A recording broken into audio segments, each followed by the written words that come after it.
que a saúde é uma das áreas que necessita de maior atenção na gestão pública, não há dúvida nenhuma. Aqui no Estado, os cuidados, eles devem ser redobrados, na medida em que, se nós formos pegar os últimos 4 anos, na campanha anterior, foi feita a pergunta para o cidadão catarinense para saber o seguinte: onde é que está a sua prioridade? E a resposta foi saúde, saúde, saúde. Aqui no Estado, os cidadãos sofrem com a falta de leitos, por exemplo. Muitos deles fechados. E falta médico também. E há uma questão que não foi resolvida ainda na chamada ambulância-terapia, que é o deslocamento de pacientes do interior do Estado para as meso- e macro-regiões. Às vésperas da eleição, para o governo, Conversas Cruzadas reúne quem lida diariamente com a questão da saúde para discutir onde estão as prioridades, o que os novos gestores públicos têm que fazer para que melhore a prestação de serviço na área da saúde. Este é o nosso assunto a partir de agora do Conversas Cruzadas desta noite.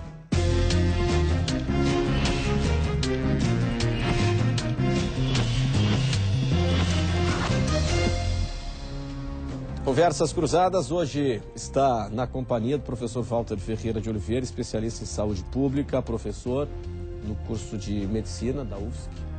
Também está aqui conosco Braz Vieira, que é diretor executivo da Associação e Federação dos Hospitais de Santa Catarina. O Conversas Cruzadas recebe também a presidente do Conselho Regional de Enfermagem, Felipa Amadi, e ainda recebemos o Dr. Rafael Cle de Vasconcelos, que é vice-presidente da Associação Catarinense de Medicina, integrante do Conselho Superior das Entidades Médicas de Santa Catarina. Obrigado pela atenção, pela presença de todos esta noite aqui conosco no Conversas Cruzadas na TV Com. Vale lembrar que nós convidamos ainda a Secretaria Estadual da Saúde para participar do nosso programa, mas o órgão preferiu não enviar nenhum representante. Você pode participar do programa com perguntas e opiniões pelas nossas redes sociais. O Conversas Cruzadas tem um oferecimento de SENGE em defesa do profissional da engenharia sempre. Residencial San Jean, o começo da sua nova história. O empreendimento RDO no Cobrasol. Sebrae, soluções para a sua empresa acontecer. Quevedo Ótica, 25 anos de tradição em Santa Catarina. A Ibagi chegou no Cobrasol e em Palhoça. Ibagi, sempre o lugar certo. Fiesc, trabalhadores da indústria. A força que gera competitividade.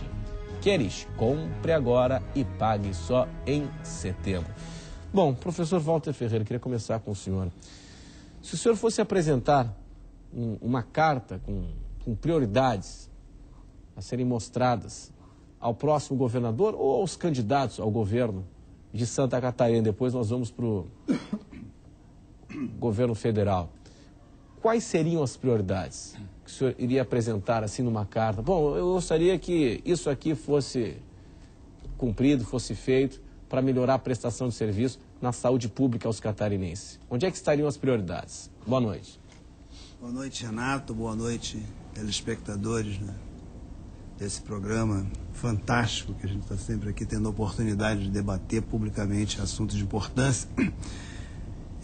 Eu sugeriria aos candidatos, boa noite aos meus colegas de mesa aqui, né? Sugeriria aos candidatos 2 linhas de pensamento, basicamente. Eu acho que primeiro você tem que pensar nas emergências, dos problemas que têm que ser resolvidos já. É impensável que no mundo moderno você tenha certos problemas ainda acontecendo, ainda mais num país como o Brasil, emergente, num estado como Santa Catarina, que é um estado de reconhecida qualidade de vida. Então essa coisa de falta de leito, pouco médico, é impensável, isso tem que resolver logo, né? Lugar sujo, paciente sem atendimento, são emergências que têm que ser pensadas e resolvidas. Essa é uma linha de pensamento, embora difícil às vezes de resolver, mas mais fácil de lidar, porque elas são óbvias. Você chega num hospital, um centro de saúde, você vê o que falta, o que tem, o que não tem. Paciente em corredor. Paciente em corredor, elas são muito óbvias e fáceis, relativamente fáceis nesse sentido de você lidar. E tem que ser um trabalho bem feito em relação a isso para ter vontade política de resolver. A segunda linha de pensamento, e essa é a mais complexa, eu sugeriria que os candidatos se preparassem muito bem para entender a proposta de sistema de saúde que nós temos para o país. Nós temos, que eu digo que a cidadania brasileira, que a nação implantou com a Constituição de 1988, que eu acho que é vital. No mundo moderno, foi pensado, a partir de um movimento internacional, que depois o Brasil abraçou com a reforma sanitária, e teve a sorte de ter circunstâncias políticas e econômicas para fazê-lo, se tem uma proposta boa de sistema de saúde e que é muito mal compreendida, muitas vezes, não só por nós mesmos da área da saúde, por incrível que pareça, tem gente que dentro da área da saúde não compreende bem a proposta do sistema de saúde, e muito claramente pelos governantes. Os governantes ainda estão, na minha opinião, pelo que eu vejo das propostas de governo e tudo, proposta do governo federal, municipal, estadual, em geral, há exceções, completamente despreparados para entender qual é a proposta que se tem internacional, que o Brasil abraçou, para um sistema de saúde sustentável, como deve ser num país moderno. Quer dizer, nós somos signatários dessa proposta, nós acordamos com essa proposta, mas estamos destoando dela? Estamos destoando muito por dois motivos principais. Uma, porque ela não é abraçada por todo mundo. Existem muitos interesses e existe muita desinformação que leva a que as propostas de um sistema de saúde novo, substituindo o modelo antigo, não seja colocado. E outro, existem interesses de outras naturezas, econômicos, corporativos, de várias formas, levam à desinformação. E os candidatos, infelizmente, eu não vejo, na maioria das vezes, eles preparados e entendendo essas propostas. Eu queria entender um pouquinho mais sobre isso daqui a pouco, professor. Onde é que estão os pontos principais em que estamos desviando, né, dessa tendência universal? Bom, doutor, do ponto de vista da classe médica, quais seriam, então, os principais pontos dessa carta? Eu estou criando essa figura de linguagem aqui, né? Uma Sim. carta com as prioridades que o próximo governante deveria assumir. O que a gente encontra, na verdade, uma certa discrepância entre aquilo que está planejado e descrito e regulamentado, ou seja, o plano ele realmente está muito bem planejado, do que a gente realmente vê na prática, né? Então ele está muito bem descrito, planejado, mas muito mal executado. Não tem como deixar de falar em termos de financiamento, né? A gente vê assim que as grandes as políticas públicas estão desenhadas. O que está acontecendo, infelizmente, nesses aí 25, 26 anos, o que a gente está vendo é que estão surgindo colchas e retalhos, assim, né? Não sei se o Walter da Saúde Pública concordaria, o Braz aí da parte dos hospitais, a Filipa do Conselho de Enfermagem. Mas, Renato, assim, o que a gente vê é que a falta crônica de recursos faz a gente entrar numa discussão e, assim, o nosso problema é gestão, o nosso problema é recurso. E parece que a gente... na verdade, são os dois. São os dois, né? E, na verdade, o que a gente pode responder com tranquilidade é que são os dois. Hoje, a discussão, né, apesar de a gente estar ainda falando em propostas estaduais, ela esbarra realmente no governo federal. Então, hoje, assim, o modelo de financiamento do sistema, ele é federal. E isso tem que ser encarado. Na verdade, a gente vai ter que trabalhar para sair um pouco dessa cultura hospitalocêntrica, né, que vamos dizer assim, a grande vertente, e realmente conseguir sair desse foco de federalização e realmente implantar a municipalização, porque pelo que a gente acompanha, isso acabou não acontecendo. Então, o SUS está muito bem desenhado, o que a gente precisa realmente é fazer com que venha para o município, para que a comunidade participe, para que a gente tenha conselhos de saúde participantes, para que a gente tenha um controle social efetivamente funcionante e assim com caráter deliberativo, né, para a gente ver hoje os conselhos também, assim como, né, o Walter colocou, de um despreparo dos governantes propriamente dito, o que a gente vê é que os conselhos também estão despreparados para a sua verdadeira possibilidade de ação. Mas realmente, assim, eu vou lhe dizer que a sua pergunta é bastante difícil de ser. Eu acho que a gente vai discutir bastante hoje à noite e a gente realmente vai ter vários pontos a tocar. Para a área médica, eu diria o seguinte, assim, não existe como começar esse debate com esse investimento pífio que o Brasil está fazendo em termos de saúde pública. Se a gente for comparar, nós estamos investindo menos que nossos companheiros da América do Sul, e em relação a outros sistemas universais no mundo, assim, a gente não chega nem perto, né? A gente está trabalhando aí 7, 8 vezes, com um orçamento 7 a 8 vezes menor. Isso realmente precisa ser revisto. Muito bem. Presidente Filipa, o que a gente vê na realidade, né, de alta tensão, de desgaste emocional, de estresse, de trabalho, né, do dia a dia, também do profissional da área de enfermagem, que lida muitas vezes com a falta de pessoal, né, com sobrecarga de trabalho, com um ambiente desumanizado, com falta de equipamento, enfim, essa é a realidade, né? Esse é o dia a dia. Mesma proposta aqui que eu estou fazendo para todos os debatedores aqui, e te incluo também. A apresentação de uma carta, você recebe essa carta para apresentar aos candidatos. Quais seriam as prioridades na área da saúde? Eu entendo que essa carta, Renato, para atender a população como um todo, ela perpassa por vários dos pontos que foram trabalhados aqui, já apresentados. O primeiro deles, sem dúvida, seria o financiamento. Sem financiamento, você não consegue trabalhar toda a estrutura complexa que é a estrutura de saúde. Então, o financiamento teria que ser discutido, sim, a revisão da tabela do Sistema Único de Saúde, da forma de financiar a saúde, porque a responsabilidade da execução ela está no município, da execução primária ela está, sim, nos municípios, mas a grande parcela do recurso fica ainda no governo federal. Então, esse ponto deveria ser um dos pontos revistos. O segundo item, que nessa carta de prioridades, que teria que ser revisto, sem dúvida, é a gestão. Trabalhar a gestão de recursos, gestão de estrutura, gestão de pessoal de uma forma profissional, para que a gente possa profissionalizar a saúde não só no nosso estado, mas no país. Deixa eu tirar uma dúvida aqui. Quando você fala gestão profissional, nós estamos falando de fazer o mesmo que acontece em todos os segmentos da iniciativa privada, que é trabalhar também com indicadores, medição através de indicadores, produtividade? Existem indicadores, inclusive, para o setor público, estratégias de planejamento voltadas para o setor público, com indicadores próprios para o Sistema Único de Saúde, construídos de modo coletivo. Então, entendo que isso passa, sim, por trabalhar com metas, com indicadores e com propostas, propostas assertivas, para que as equipes, as instituições de saúde possam estar pautando esse trabalho. O terceiro item que eu destacaria é o resgate em todas as ações dos princípios do Sistema Único de Saúde, que é o que o Walter falava.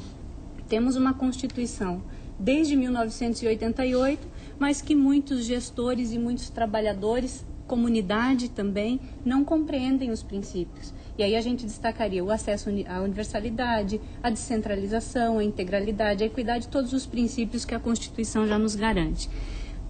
O quarto item que eu destacaria é que é uma questão cultural da sociedade, que teríamos que rever o conceito. Qual é o conceito que se tem de saúde hoje no país? Ele está voltado para o hospital e voltado para o profissional médico. Quando a gente trabalha que saúde é um reflexo de N fatores, os fatores sociais influenciam nesses serviços de saúde. E trabalhar o serviço ampliado, porque não se faz saúde sozinho. O médico é importante, é extremamente importante nesse processo, mas trabalha no conjunto com uma equipe composta por enfermeiros, técnicos, auxiliares e demais profissionais da área da saúde. Então, tirar esse olhar de um único profissional como o profissional que resolverá o problema, porque essa é uma falsa ilusão. Ninguém resolve um problema complexo como é a saúde sozinho. E, por fim, eu destacaria ainda que temos que trabalhar, de fato, com uma rede de atenção. Não dá para trabalhar mais os serviços isolados sem se conversar. Bom, nós temos aí vários pontos importantes para o nosso debate. Vai faltar tempo aqui, mas vou tentar dar uma otimizada. No ambiente hospitalar, eu me lembro, Brás, que da última vez que conversamos, você nos apresentou aqui a distribuição dos recursos públicos catarinenses para os hospitais privados, filantrópicos e conveniados com o Estado, né, e públicos. Quer dizer, a fatia maior vai para os hospitais públicos, mas quem atende a maior parte da população são os hospitais filantrópicos, é isso? Isso mesmo. Boa noite aos debatedores, boa noite aos telespectadores. Eu diria para o governador de que ele deveria pensar não na reeleição antes de ser eleito no primeiro mandato, mas já pensar num projeto, num planejamento, numa avaliação do modelo. Eu considero que o modelo de Santa Catarina ele está torto, ele não está devidamente equilibrado na prestação dos serviços. Há uma concentração muito grande de pessoas que buscam Florianópolis, porque esse serviço não é estendido à população lá na ponta. Por que não é estendido? Porque não é remunerado. Aí o Renato, antes de nós participarmos do debate, falou, o Brasil vem chorar a tabela de SUS. É a realidade, Renato. A realidade é essa. Se nós considerarmos, eu trago números, eu não venho aqui com a mão assim, ó. Eu trago números. Se eu considerar aqui o Estado, o custo de um leito para o Estado é R$30 mil por mês. Um leito. O custo para manter um leito nos hospitais do Estado é R$30 mil. O Estado paga para os hospitais contratualizados, que eu posso citar nomes aqui, equiparar com o Regional do São José, o Tubarão, de Criciúma, de Blumenau tem 2, de Rio do Sul, de Lages. Tem comparações para fazer as mais diversas. 7 mil, custa para o Estado R$7 mil. A diferença está na concentração dos recursos do Estado em um número pequeno de hospitais. O modelo não está devidamente equilibrado. Mas deixa eu entender o seguinte, por que um hospital contratado o Estado gasta R$7 mil e por que um hospital público ele gasta 30 com um leito? Porque o Estado, ele repassa para o hospital privado, contratado, filantrópico, aquele recurso que ele recebe do SUS. Vem da União, o Estado é o canal e o hospital terceirizado, o hospital filantrópico, atende essa demanda do SUS a um valor subremunerado. Não estou dizendo que não está superdimensionado. Qual seria o custo aí para a operação desse leito aí? Hoje nós estamos ganhando efetivamente 40% do custo. Aí os hospitais são obrigados a fazer aquilo que eu sempre falo para vocês, até pegar carretas da Receita Federal para fazer um bazar para poder fazer o pagamento da folha de pagamento, no caso, o 13º. Diria mais para o governador eleito, ao ser eleito, que ele tem que ter coragem, ousadia de mudar, não apenas ficar na promessa. Promessas não resolvem mais o problema da saúde no Estado.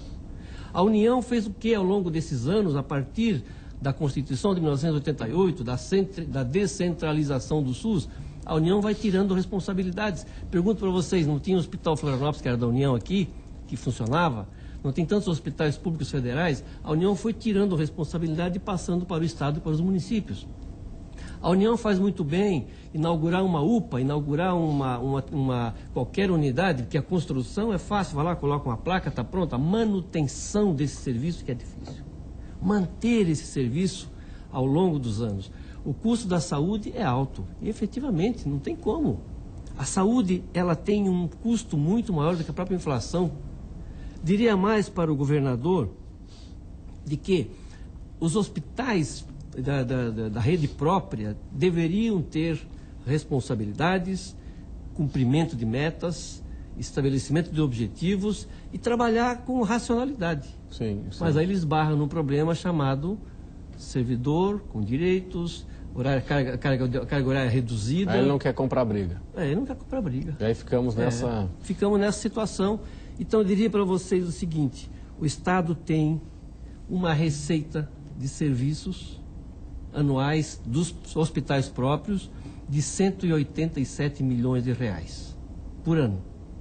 E ele tem um custo de 753 milhões para as 14 unidades dele. Então, se esses 753 fossem distribuídos de uma forma mais equilibrada, podemos ter excelentes serviços em todas as regiões do Estado, diminuiria essa demanda, essa procura muito grande para a região de Florianópolis, que são os hospitais públicos que estão aqui, e, naturalmente, a população estaria muito melhor servida. Tem uma questão também que eu queria colocar no debate daqui a pouco também. Todo governante gosta de inaugurar hospital. Gosta de inaugurar hospital, né? Posto de saúde, inaugurar qualquer coisa, né? A manutenção fica... A gente vê o estado das pontes aí, enfim, né? Bom, eu me lembro que uma vez esteve aqui, já faz um tempo, o doutor Genuíno Simone, que é colega do senhor, foi presidente da CM, né? Presidente do sindicato dos médicos. CM também. Desculpe, o Genuída, presidente da CM. Da CM, né? Hoje está na Unimed, desculpe, creio, confundi né? com o doutor Ciro Salcino. Isso, o doutor Genuída foi presidente da CM. E ele disse aqui o seguinte: nós não precisamos de novos hospitais, nós precisamos de gente para trabalhar nos atuais. Sim. Isso já ajuda a resolver o problema, e muito, né? Não faltam leitos, Renato. Nós temos leitos disponíveis. Nenhuma região do estado de Santa Catarina está com a carga total, carga máxima. O ideal dentro de uma rede hospitalar, dentro de um hospital, é a taxa de ocupação de 75%. 75%, 80%, até para poder fazer a manutenção, para fazer a substituição de toda, enfim, para a recepção de novos pacientes. Mas nós não temos hospitais acima de 65% de taxa de ocupação. Uma ou outra exceção, talvez nós tenhamos algum aí com essa carga... Bom, nós vamos para o intervalo e daqui a pouco iremos retomar esse assunto que é a saúde pública. E você que está assistindo ao Conversas Cruzadas aqui na TV Com, conheça agora o Viva Residence Cacupé. Vem viver. O que os operadores da saúde, aqueles que atuam no segmento da saúde pública, esperam do próximo governante, tanto em nível estadual como também em nível federal na União. E a nossa proposta aqui inicial foi a seguinte: bom, se tivéssemos aqui uma carta para cada um escrever algumas prioridades para o próximo governante, o que estaria na carta, nestes itens de reivindicação, de estabelecimento de prioridades? É o nosso assunto hoje. Agora, Dr. Walter, o senhor disse na abertura do programa que nós estamos desviando o foco, enquanto política pública de saúde, naquilo que é uma tendência universal, uma tendência mundial. Onde? Exemplos. Olha, resgatando um pouco da história. Na década de 70, a Organização Mundial de Saúde começou a ficar muito preocupada com os destinos do mundo na contemporaneidade, no século XXI. E começou a fazer um grande movimento para ver como é que ia poder dar conta da saúde. Se você pensar que na década de 70, por exemplo, Florianópolis devia ter o quê? 50 mil, 100 mil habitantes no máximo. Rio de Janeiro tinha 3 milhões, Nova York tinha 4 milhões. A Organização Mundial de Saúde estava pensando assim, como é que vai ser quando Nova York tiver 12 milhões, São Paulo tiver 12 milhões, Florianópolis tiver, não sei se ela pensou em Florianópolis, mas na linha de raciocínio, quando a grande Florianópolis tiver 1 milhão de pessoas, e chegar à conclusão que o modelo que nós tínhamos posto, então, não dava conta, não daria conta, não daria certo. Qual o modelo? O modelo que a presidente aqui, Filipa, estava descrevendo e os colegas. Centrado no hospital, centrado na doença, esperando que as pessoas adoecessem para tentar curá-las. Com um profissional sobrecarregado com tudo nas costas dele, de super-herói que é o médico. Isso não ia dar conta. Então, a Organização Mundial de Saúde chegou à conclusão, depois de muitos estudos e conferências, em 1977, 78, de que teria que mudar o modelo. O modelo tinha que mudar. E começou a trabalhar para isso. E o modelo que eles chegaram à conclusão é que você tinha que ter um trabalho em saúde que primeiro mudasse o conceito de saúde. Né? Que o conceito de saúde não fosse a ausência de doença, como era antes, ou qualquer coisa assim, mas um resultado de todas as coisas que a sociedade faz. Então isso é uma coisa que o dirigente às vezes não compreende, porque nós estamos acostumados a trabalhar assim. O cara da educação trabalha aqui, não fala da saúde, a saúde não fala com a segurança não fala com o IPUF, etc, etc. Cada um trabalha no seu ninho. Isso está fora do mundo moderno. O mundo moderno ele é intersetorial. Tudo influi sobre tudo. A falta de segurança que nós temos hoje em Florianópolis, por exemplo, que é uma cidade onde você vive com medo, ela cria problemas terríveis psicológicos com as pessoas. Os transtornos de estresse pós-traumático, só para dar um exemplo do que a gente está falando. O senhor trabalha com isso? Trabalho com isso. A violência, os transtornos de estresse pós-traumático, a impunidade, o fato de que você não tem polícia visível, você não tem segurança nenhuma, isso cria problemas na população de saúde terríveis. E não falam um com o outro. Então o que aconteceu? O Brasil teve a sorte de abraçar o modelo de saúde preconizado, que seria o quê? Seria o investimento na atenção primária.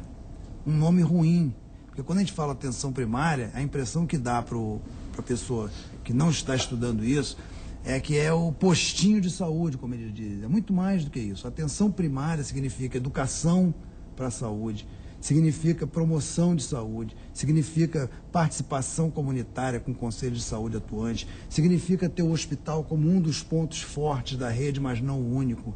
significa você ter vários profissionais trabalhando juntos e significa que a saúde não pode mais ficar sozinha. Significa que o Estado teria que investir em vários setores para que tudo emergisse junto.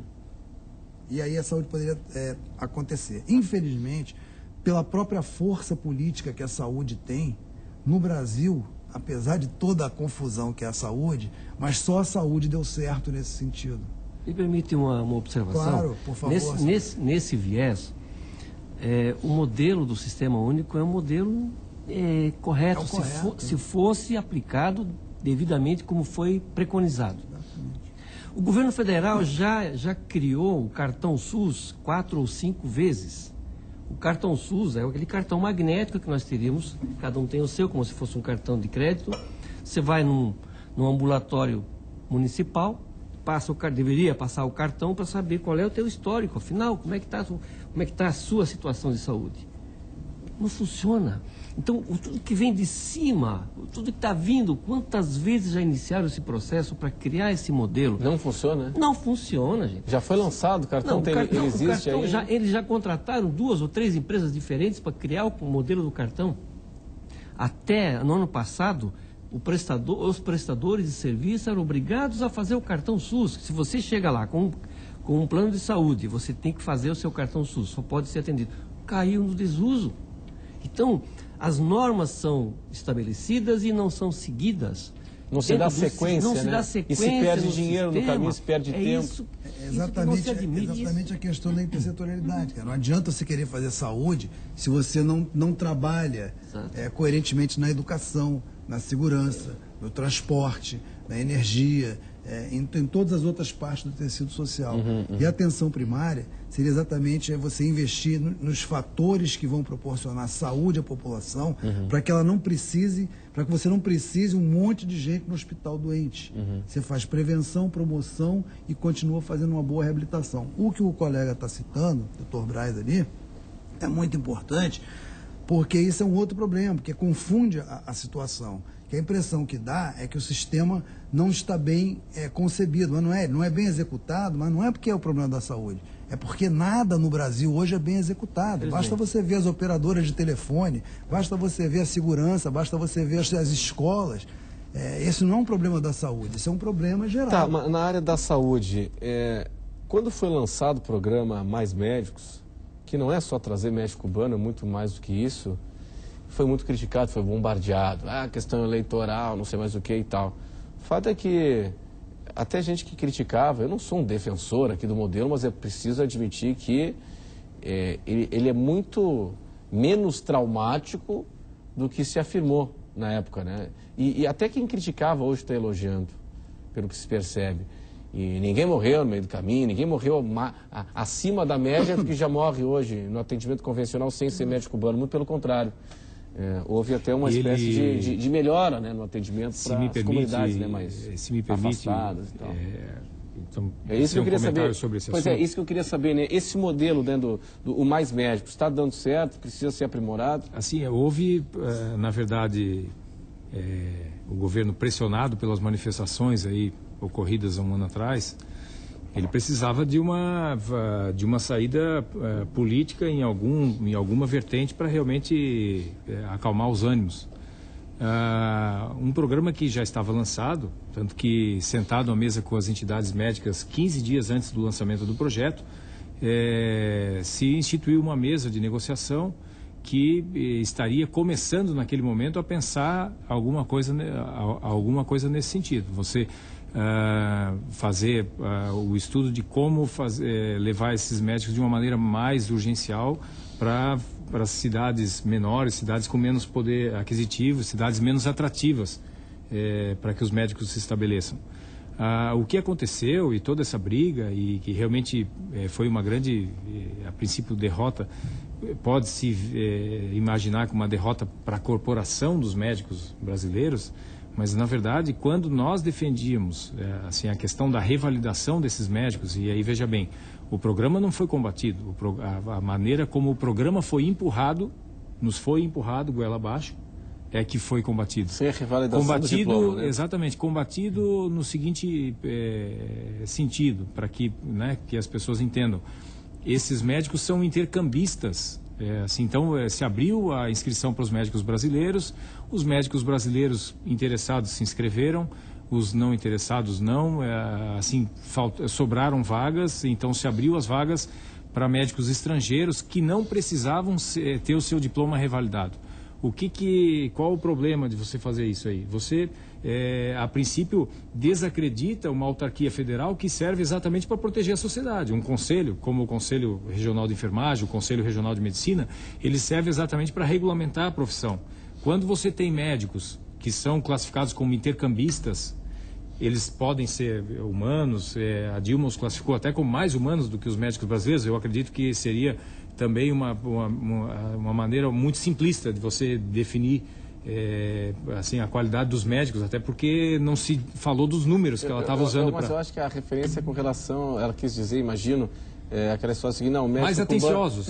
No seguinte, que o médico cubano vai onde o médico tradicional não quer ir. Eu acho que ele precisa ir, mas ele precisa ir com condições, com uma estrutura de carreira definida, com uma estrutura de infraestrutura para poder atuar de uma maneira definida. E não tem que ser só o médico, tem que ser o profissional da saúde. Não adianta você chegar... Não, tudo bem, mas a gente vamos sair um pouquinho da nossa realidade, da Europa brasileira, que é Santa Catarina, e vamos imaginar aí o Piauí. Ele vai melhorar, Renato. As regiões ribeirinhas da Amazônia. Não dá para a gente imaginar uma alta complexidade com... Eu entendo, Renato, que quando a gente está discutindo mais médicos, ele já começa errado na concepção, porque não tem que se discutir mais médicos, tem que se discutir mais saúde nesse país. Nós não podemos estar centrado, como Walter falou, em uma única figura, como se isso fosse resolver. Porque não basta inserir um profissional em um serviço, digamos lá no interior do Piauí, como tu colocaste esse exemplo, sem dar uma estrutura mínima de base diagnóstica para que ele possa ter o seu exame de apoio quando for atender um paciente, um usuário daquele sistema. Sim. Quando ele não tem um hospital de referência para onde ele possa encaminhar no caso de necessidade. Então, o que a gente tem que discutir... Você está jogando ele na fogueira, né? Claro, literalmente. Ele vai fazer alguma coisa, vai ajudar. Mas você está jogando ele na fogueira, né? Então, vai ser uma discussão que, na verdade, atende em partes... de novo, claro que para os municípios foi algo extremamente positivo, para a população foi positivo, sem dúvida nenhuma que foi. Principalmente porque o financiamento passa a vir do governo federal. Não fica mais centrado no município, que é quem custeia o profissional da atenção básica. Mas você desestrutura o programa de saúde da família, né? Você passa a ter os prefeitos preferindo o programa Mais Médicos do que a estratégia de saúde da família. Para ele, né? Exatamente, porque o recurso vem diretamente do Ministério da Saúde. Você joga o cidadão estrangeiro ou brasileiro numa condição temporária, de contrato de trabalho temporário, e até com uma certa, de uma certa forma, até questionável, tanto que está sendo questionado pelo Ministério Público do Trabalho, porque você joga ele como intercambista por um prazo de 3 anos, quer dizer, quando acabar esse programa, ou quando passarem os 3 anos, e aí? Né? A gente fica à mercê, uma vez, das vontades políticas. Claro que tem problema do ponto de vista do financiamento, do valor do contrato, o valor que não é repassado integralmente para o médico, por exemplo, né? E tem uma outra questão que pode ser um passivo trabalhista enorme lá no futuro. Eu já escutei gente especializada no assunto do direito do trabalho, de que o contrato é precário e não tem questão de férias, não tem nada disso, fora mas é um contrato de trabalho. E alguns desses profissionais não recebem todo o repasse, isso que eu estou falando. Mas o alcance social é grande. O alcance social é grande. Está ajudando muita gente. É uma medida eleitoreira, né, Braz? Vamos, isso tem, dar nome aos bois. Né? Eu ainda não tenho estatística para saber qual é a posição em Santa Catarina, de saber qual é a demanda menor nas emergências dos hospitais, porque normalmente 65% a 70% dos pacientes que procuram emergência não são emergências, são apenas atendimentos ambulatoriais que poderiam ser atendidos na ponta. E a falta dessa atenção tem levado a população a buscar a porta aberta, a única, que é a porta do hospital, que estão 24 horas por dia aberta. Bom, pessoal, eu preciso chamar um intervalo comercial agora, né, Felipe? E em instantes estaremos aqui de volta no Conversas Cruzadas na TV Com. Até já. Saúde pública é o nosso assunto hoje. Quais devem ser as prioridades na área da saúde pública dos próximos governantes? É o nosso assunto hoje. E é o seguinte, eu queria avançar numa questão aqui. Por que o cidadão, Braz, vai no hospital hoje? Porque ele vai acreditando na resolutividade. Ele vai lá e vai resolver o problema. O hospital vai estar aberto, esperar um pouco mais, um pouco menos, mas uma hora ele vai receber o atendimento, se precisar fazer o exame, vai fazer o exame, enfim. Emergência, ele vai ser atendido. Agora, posto de saúde, às vezes tem horário de funcionamento, né? Todo município que tem UPA, 24 horas. Está errado isso? Está errado. Como é que se muda isso? Se muda através da atenção básica, através da estratégia da saúde da família, através dos ambulatórios. Tem que ter o raio-x, o funcionário, o médico tem que atender de acordo com o que está estabelecido naquela atividade. Ele procura o hospital, porque no hospital ele pode dar um chute na porta se não for atendido, mas no ambulatório não faz isso. Ele vai lá quietinho, tem que pegar ficha, tem que pegar senha, aí vai de madrugada. E no hospital ele pode esperar 1 hora ou 2 horas, mas ele vai ser atendido. E eu acho, os hospitais hoje, de um modo geral, estão implantando o chamado protocolo de Manchester. Sim. Que é o sistema que... Aquele das cores? Isso. E a população não aceita Às isso. vezes fica revoltada. Ele não quer saber que a pessoa teve uma prioridade, chegou depois dele e vai ser atendido primeiro, porque a avaliação determina isso. Mas nós consideramos que 30 a 35% das pessoas que procuram o hospital são emergência. Os outros são atendimento ambulatorial. Que ele procura o hospital porque é a única porta que está aberta, geralmente no final de semana, e as prefeituras não têm um sistema de revezamento, de fazer um sistema de atendimento de 24 horas, é muito mais difícil. Chega um feriadão aí, fecha na sexta-feira, 5 da tarde, abre só na segunda, e se segunda-feira é feriado, abre só na terça. E onde é que esse pessoal vai? Para o hospital. Essa questão, acho que também envolve a questão cultural da população. Qual é a configuração e dentro da lógica do Sistema Único de Saúde, qual é o papel da estratégia de saúde da família e de uma unidade básica de saúde? Então, isso é uma questão de concepção. A gente vai fazer ações de prevenção, ações de promoção e recuperação.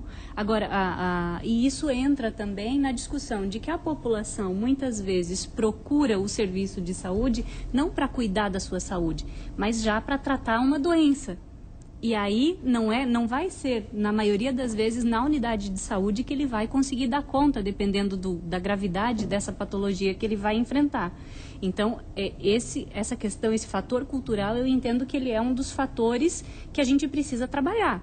De que forma que vai trabalhar? Se é integrando com o serviço de educação e ensinando como é que funciona o SUS na escola? Não sei, pode ser uma estratégia de divulgação de cidadania no país. Sim, mas é algo que precisa ser discutido. Então, ao meu ver, ele perpassa também pela questão cultural de como as pessoas estão concebendo os serviços de saúde e as suas necessidades. E acho que isso é uma discussão mais profunda do que simplesmente resolver o adoecimento. É lógico, se ele vai procurar é porque ele não está se sentindo bem e quer ser atendido nas suas necessidades. Só fazendo um contraponto nessa sua colocação, os hospitais, de um modo geral, hoje atendem só as emergências. Se nós analisarmos aqui nos hospitais de Florianópolis, as pessoas que ficam aguardando para fazer uma cirurgia eletiva de uma hérnia, de um tumor, isso não é uma emergência, não é uma urgência, sempre tem uma que precede aquela. Os pacientes ficam 12, 15, 18, 20 dias esperando para fazer uma cirurgia cardíaca, porque antes dele sempre foi uma emergência. Então existe um problema também dentro da própria estrutura, que ela não está dando a oportunidade para aquela pessoa se recuperar dessa sua lesão, desse seu problema, dentro de um prazo adequado. Então, para fazer a cirurgia determinada demora 6 meses. 6 meses ela agravou muito mais. Aí, quando surge uma emergência, ele entra numa posição de emergência, aí ele é atendido. Mas aí eu acho que tem um outro fator que não é simplesmente o atendimento da emergência. É que nas instituições, e aí a gente pode falar das instituições, enquanto conselho profissional, as instituições estaduais. Acontece que, enquanto não há um investimento efetivo nas estruturas hospitalares, que os leitos estiverem fechados por falta de trabalhador e por falta de estrutura, ele vai ter que priorizar. E quando você vai priorizar quem está em risco iminente, vai priorizar a emergência e não o eletivo. Então, voltamos à discussão primeira, que é a questão do investimento. Que investimento a gente vai fazer? Manter o hospital, o leito disponível, é garantia de atenção? Não. Você precisa ter trabalhador para cuidar daquele sujeito que está sendo internado naquela instituição de saúde. Então, ele é mais amplo, não dá para trabalhar só com a questão da emergência. Em relação a se tentar voltar um pouquinho para a pergunta, né? O que, então, novos governos precisariam fazer pela saúde de Santa Catarina? Porque a gente acompanhou nesse nesse mandato, o governador Raimundo Colombo, com o secretário Dalmo e agora com a secretária Tânia, uma dificuldade muito grande no início de atuação, né? Praticamente o que a gente ouvia em termos da Secretaria de Saúde é que a gente estava engessado do ponto de investimento. Cerca de 1% do orçamento acabava sobrando para investimento, um orçamento um orçamento curto, imaginar em torno de 120 milhões, né? Era o orçamento mensal, imaginar em torno de 1 bilhão e 400 o orçamento anual, sendo que a gente tendo que bancar os hospitais dessa maneira, realmente era essa a tônica da discussão. Na transição entre os dois secretários de saúde, o que a gente viu foi um estudo muito grande da empresa Roland Berger, sim, uma consultoria contratada, e que apontou a questão de que você precisaria de um pacto de gestão. Esse pacto foi implementado e ele colocava a questão de que você precisava ter mais regulação. Então, a princípio, ele criava 8 centrais de regulação. Isso está para ser implementado, não foi implementado ainda. Não, né? Foi implementado. Foi regulamentado, está em fase de implementação. Precisaria comprar melhor, então você precisaria ter uma compra mais eficiente, né? Uma compra parecida com o padrão da compra da iniciativa privada, onde realmente você vai comprar o melhor e com o melhor preço, né? Não comprar o mais barato, porque muitas vezes o mais barato acaba saindo mais caro. Você pega uma luva que sai 30% mais barata, mas você tem que usar duas, porque a primeira veio rasgada. Então, isso não é uma compra inteligente. Agora me chama a atenção. E só para complementar, além da questão das compras, metas.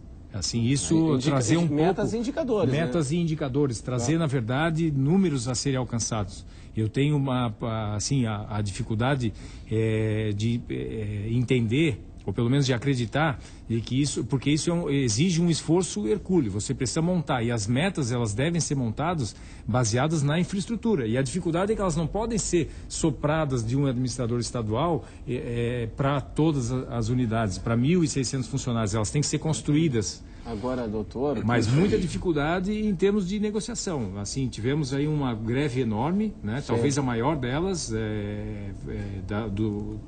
capitaneada pelo Sinsaúde, né? O Sindicato de Servidores da Saúde. Tivemos esse ano quase uma paralisação médica. Assim, tivemos aí grandes negociações. Estamos aguardando o posicionamento do governo para uma mesa de negociação.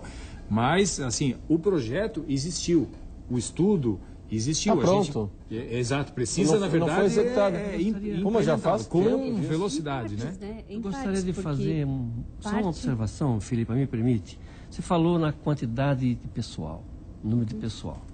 Vamos fazer aqui, o Hospital Celso Ramos, ele tem um equivalente a 5,8 funcionários por leito. Ele tem 213 leitos com o equivalente a 1.246 funcionários. Taxa de ocupação dele, 84%. É uma taxa de ocupação boa. Vamos ver o Hospital Infantil Joana de Guzmão. Ele tem o equivalente a 9 funcionários por leito. Total de leitos, 124, equivalente a 1.120 funcionários. Taxa de ocupação, 65%. E o Hospital Infantil, no ano passado, ou 2 anos atrás, foi aquela polêmica toda em relação à ocupação, o número de funcionários, necessidade de contratação. Mas os números com essa questão, Braz, eu acho que a gente tem que trabalhar de acordo com a complexidade de cuidado que é atendido. A gente não pode trabalhar, tem que considerar. Sem dúvida. Criança requer mais atenção do que um adulto. Uma UTI requer mais atenção do que um leito de internação. Nem com relação a essas Incontestável instituições. isso É a vocação que se estabeleceu, exatamente. né? Da dificuldade que se estabeleceu. O Conselho fiscalizou todas as instituições públicas do Estado. Das 13 instituições que hoje estão sob a administração estadual, o Conselho moveu a ação civil pública para contratar mais trabalhador em todas, porque falta trabalhador de acordo com a vocação que essa instituição se presta. Bom, pessoal, eu preciso chamar um intervalo comercial. A senhora já concluiu esse ponto aí? Não, o que eu quero dizer é o seguinte, que quando se trabalha na questão de pessoal, tem que se discutir uma questão muito mais complexa, que não dá para trabalhar trabalhador leito, tem que trabalhar com o sítio funcional daquela instituição, a quantidade de cuidado que é demandada por aquele paciente internado naquela instituição. Então não dá para ser um cálculo simples. Muito bem, vamos para o intervalo e em instantes estaremos aqui de volta. Até já. De volta aqui no Conversas Cruzadas aqui na TV Com. Braço, seguinte, Encontro Catarinense de Hospitais, 27 a 29 de agosto, aqui no Centro-Sul. Fale-nos. Bom, independente de toda a preocupação que nós temos, as dificuldades, nós estamos voltando esse encontro para o foco na segurança do paciente. Não é a segurança física, mas é efetivamente para que todo o serviço de enfermagem, o serviço médico e toda a atenção dada ao paciente proporcione a ele a condição ideal dele entrar com um problema e sair com a solução. Mas sair com a solução de forma segura e que a família possa ter a certeza de que os hospitais estão preparados para receber bem essas pessoas. Bom, é o seguinte, pessoal, nós estamos aí na reta final do programa e estou vendo aqui que a programação aqui é muito bacana mesmo. É o seguinte, nós não falamos um ponto que é super importante, que é a longevidade, né, o aumento da expectativa de vida da população, o envelhecimento da população. Nós temos também uma outra questão, né, que é o aumento do custo operacional por parte do Estado, com as demandas judiciais por medicamentos, muitas vezes sem eficácia comprovada. É um negócio bem complicado mesmo. O Estado vem aumentando, é uma curva... A mudança em relação à questão do envelhecimento, Renato, a inversão da pirâmide, ela é perigosa. Realmente o Brasil está envelhecendo, que essa seria a oportunidade de enriquecer, né? Enquanto a gente ainda está com a pirâmide se transformando, né? Porque a pior coisa seria ser um país envelhecido, mas tem que ser com saúde, e empobrecido, né? Sim, então, sim. assim, o enriquecimento significa e o investimento, né? Esse investimento social, essa base social bem formada. Sem isso, a gente realmente fica realmente numa condição, porque os gastos vão aumentar, né? As doenças degenerativas, imagina aí a questão das doenças oncológicas, as doenças do coração, elas, né, a tendência nesses indivíduos mais velhos é que elas vão acometer mais esses indivíduos, e o custo disso vai ser muito alto. A demanda vai ser maior, né? E será que nós estamos preparados para isso? No momento não, né? Conceitualmente estamos, né? Voltando ao início do programa, né? Conceitualmente nós temos não soluções definitivas, mas nós temos um caminho muito bem traçado para lidar com essas questões, que eram as questões com que se lidava quando se preconizou novos modelos de saúde. Aí o problema, volta um pouco porque o colega estava falando ali antes, o doutor Braz, é colocar em prática aquilo que está feito. O problema do Brasil é que a gente fica reinventando a roda toda vez. Então querem botar uma nova lei, um novo... Não é, está tudo... eu acho que o governador, seus... assessores, as pessoas que vão lidar com essas coisas, têm que entender a concepção de saúde que nós temos, porque ela prevê essas coisas. Já era previsto, né, para o envelhecimento, por isso trabalha com a promoção de saúde. Por isso que a questão do indicador, ela é relativa. A questão da produtividade, ela tem que ser adaptada para um sistema que não trabalha só com a resolução de doenças. Tem coisas que são intangíveis. Quando você produz mais saúde, o seu resultado vai ser menos gente nos hospitais. Sim, pessoal, nós estamos sobre a hora. Queria muito agradecer a presença de todos hoje aqui conosco no Conversas Cruzadas na TV Com. Estaremos de volta amanhã. Conversas Cruzadas, quem decide tem opinião. Assiste. Tchau.